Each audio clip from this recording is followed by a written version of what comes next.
उसके पास देने के लिए कुछ नहीं था सिवाय अपनी मुस्कान के। एक छोटे से गांव में मीरा नाम की एक प्यारी सी लड़की रहती थी। उसके कपड़े पुराने थे, जूते फटे हुए, लेकिन उसके चेहरे पर हमेशा मुस्कान रहती थी।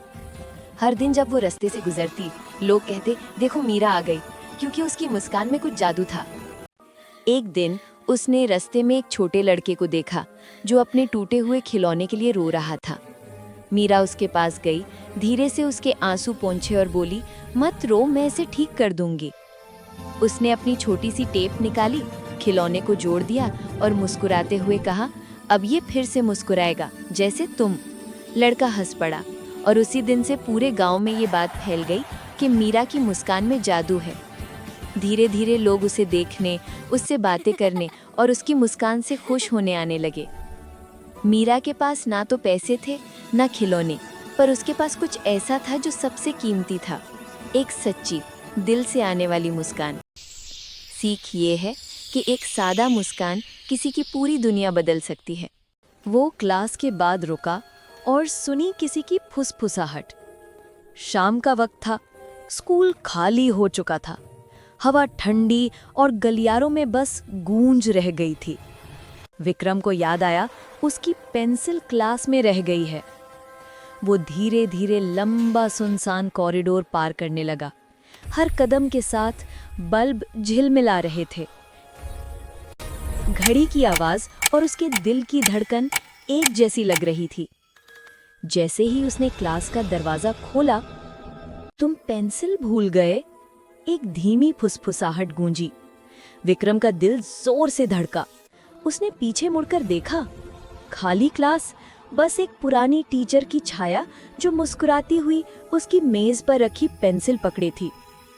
वो डरते डरते बाहर भागा, लेकिन दरवाजे के पास मुड़कर देखा तो क्लास खाली थी। सिर्फ पेंसिल मेज पर रखी थी, ठीक वहीं जहां उसने छोड़ी थी। अगले दिन विक्रम ने वहीं एक छोटा सा नोट रखा, थैंक यू मैम। अब जब वो उस क्लास से गुजरता तो उसे डर नहीं लगता, बल्कि ऐसा महसूस होता जैसे कोई उसे देख रहा है, पर डराने नहीं, संभालने के लिए।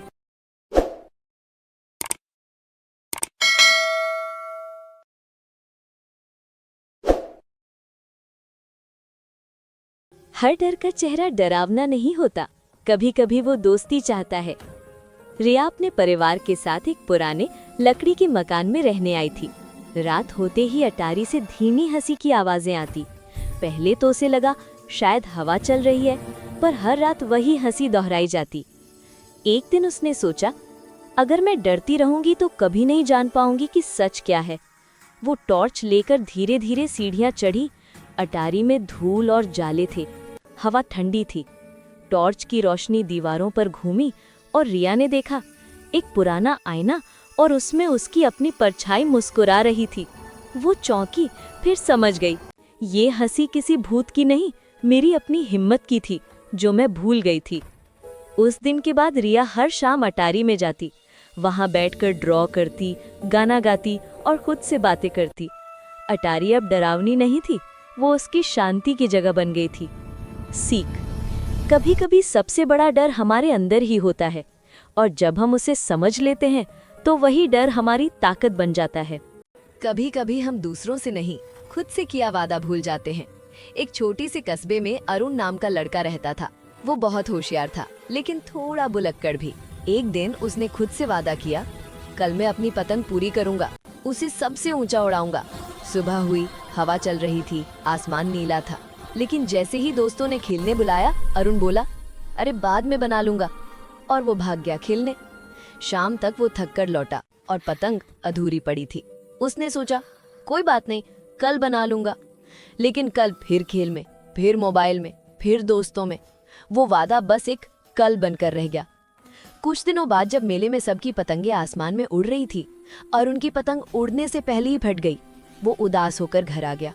उसे अपनी बात याद आई, वो वादा जो उसने खुद से किया था।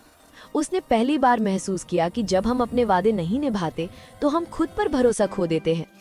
उस दिन अरुण ने अपनी फटी पतंग को ठीक किया और अगली सुबह बिना किसी को बुलाए अकेले छत पर चढ़ गया। धीरे धीरे उसने पतंग उड़ाई और इस बार वो आसमान में सबसे ऊंची उड़ रही थी। उसकी मुस्कान में आत्मविश्वास था, क्योंकि उस दिन उसने न सिर्फ पतंग उड़ाई बल्कि खुद से किया वादा निभाया। सीख, सबसे बड़ा वादा वो होता है जो हम खुद से करते हैं और उसे निभाना ही सच्ची सफलता है। जिसे ज्यादा चाहिए होता है वो अक्सर अपना भी खो देता है। एक छोटे से गांव में बोजो नाम का एक प्यारा भूरे रंग का कुत्ता रहता था। वो हमेशा खुशमिजाज रहता, लेकिन उसे एक बुरी आदत थी, लालच की। एक दिन बोजो को सड़क किनारे एक बड़ी और रसदार हड्डी मिली। वो खुशी से अपनी पूंछ हिलाता हुआ, भौं-भौं करता हुआ पुल की ओर भागा। पुल के नीचे नदी बह रही थी, सूरज की रोशनी पानी पर चमक रही थी। जब बोजो ने नीचे झांका, उसे लगा कि पानी में एक और कुत्ता है और उसके मुंह में तो इससे भी बड़ी हड्डी है। बोजो की आंखें चमक उठी। अगर मैं भौंकूं तो वो डर जाएगा और उसकी हड्डी मेरी हो जाएगी, उसने सोचा, और उसने जोर से भौंक किया।